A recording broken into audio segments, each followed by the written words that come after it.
Europe's market capitalization has been on the decline since 2000, a period where it seemingly missed out on the first wave of internet and tech innovations. Since 2003, both Europe's GDP and share of global market capitalization has been shrinking, signaling its waning economic competitiveness against powerhouses like the US and Asia. The picture doesn't get rosier. Despite Europe's efforts to level up with innovative ventures and companies valued at over $1 billion, the impact is minimal. There seems to be a lot of action, but little in terms of meaningful results. Here are some of the most valuable companies in Europe based on market capitalization. 1. LVMH, fashion. 2. Novo Nordisk, weight loss company. 3. ASML, semiconductor equipment. 4. L'Oreal, makeup. 5. Hermes, more fashion. Take a moment. Can these companies ensure that the EU remains economically competitive, maintains technological sovereignty, or promises a brighter future for the next generation? Europe seems to have lost its pioneering spirit, instead placing trust in established dominant corporations to drive innovation while entrepreneurs are left on the sidelines. This enforces the current narrative of Europe as a free-rider continent. For decades, its defense has been underpinned by America, leaving it in a supportive role even as war breaks out on its own borders. Economically, it has piggybacked on innovation from elsewhere, keeping up with rivals, not forging ahead. Even the feel-good environmental ambitions crafted in Brussels are made possible in part by importing from China and India the products once made in carbon-spewing factories Europe shut down long ago. All this money saved and effort outsourced has made it possible to live a fine life while working 35-hour weeks and retiring younger than in the US. Defense is where criticism of Europe's ways has been the loudest, and where it is currently being most acutely felt. The combined military spending in the 34 European countries that are part of either NATO or the EU is less than half that of America's, despite a bigger economic output and nearly twice the population. Europeans in NATO spend only 1.7% of GDP on their armed forces, well short of the 2% NATO target and the 3.5% America splurges. Europe's big spending goes on pensions rather than on advanced kit. The run-up to the war in Ukraine demonstrated these shortcomings. It was overwhelmingly America that undertook basic military tasks such as surveillance flights. Europe was left to whinge about whether it got sufficient access to the intelligence it did little to produce. All the money not spent on guns makes for more butter. Europe could have invested the savings in pioneering innovation, but there also it has preferred to stay tucked in behind others. EU countries spend a third less on research and development than America or Japan as a share of GDP and are out-invested even by China nowadays. Economic theory dictates that poorer countries converge with richer ones as they learn to mimic their ways. One bit of the world persistently defies the possibilities of this catch-up growth. Western Europeans were a quarter poorer than Americans in 1990 and remains a quarter poorer today. They work less and enjoy the slipstream of those who toil harder. Europeans scoff at America's cutthroat capitalist model, not to mention the Chinese one, but economists point out that such winner-takes-all systems create the conditions for innovation that Europe then adopts on the cheap. And indeed, the cuddly form of capitalism embraced in Europe has markedly failed to create world-beating companies. Big tech firms are all American or increasingly Asian. Pharmaceutical breakthroughs are financed by the high prices paid by American patients and backed by abundant venture capital.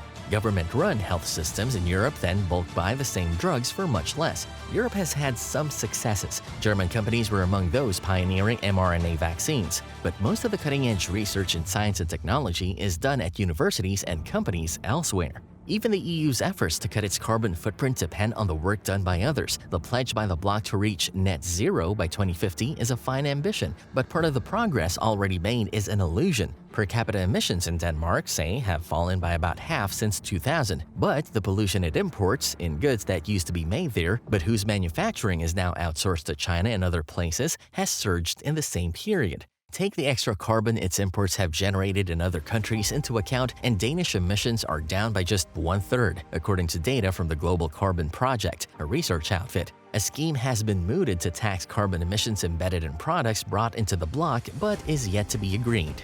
Legacy industries will struggle with this policy. Processes such as cement or steelmaking use fossil energy that is hard to replace cheaply with green energy. On the global market where such products are traded, other producers will have much lower energy costs than European ones because they either have natural gas today or will enjoy abundant green electricity and hydrogen tomorrow. In heavy industry, Germany is Europe's largest energy user, consuming around twice as much as the next largest, Italy and France. The car industry, too, faces new competition as combustion engine cars are phased out and electric vehicles, or EVs, take over the market. The EU's recently announced probe into China's subsidies into its electric car industry shows how nervous Europe is about this new competitor. Countries with big car industries, the Czech Republic, France, Germany, Slovakia, and Spain, stand to suffer as a result. Next up is demography. Already, companies across Europe are struggling to find enough workers. The vacancy rate, the ratio of how many vacancies there are to the total number of jobs in the economy, exceeded 4% in Austria, Germany, and the Netherlands in the second quarter of 2023. The Eurozone average was just above 1% a decade ago.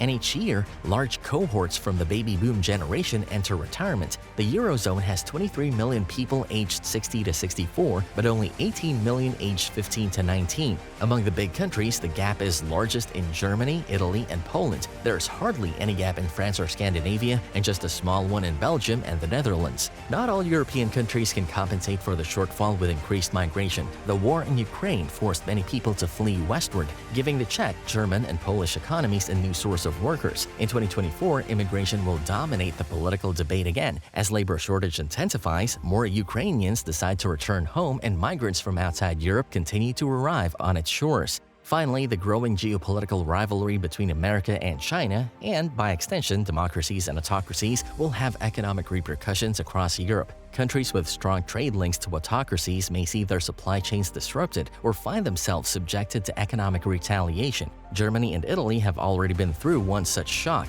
namely Russia's attempted blackmail with gas supplies. They, along with a few Eastern European countries such as Poland, trade intensively with autocracies unlike, say, France or Sweden. The EU, which aims to make economies converge, has seen divergence before, but the new kinds that will hit the continent in 2024 will be much harder to manage. It is the foot-dragging on defense that is garnering the most attention now. The evacuation debacle in Afghanistan in August was a reminder of Europe's inability to do much without America. But the outbreak of war in Ukraine brings the point home, literally. It was America that took the lead in sounding the alarm, not the EU. It was also America that shuffled troops around the continent in a vain attempt to deter Russia. Emmanuel Macron of France provocatively alluded to the impending brain death of NATO in 2019 to spur Europeans into taking responsibility for their own defense. The French president should be thankful that the alliance seems to have snapped back to life. For all his pining for a strategic autonomy, the idea that Europe should be able to forge its own way in the world, America is firmly in the lead, and the Europeans are united in following. Europe realizes that being a follower has its limitations, yet assuming a leadership role demands both resources and determination. Mr. Putin's decision to go to war has stirred a sense of unity among a collection of competing states which usually engage in disputes within a flawed union. In light of this, the role of a follower might not appear as undesirable as it once did.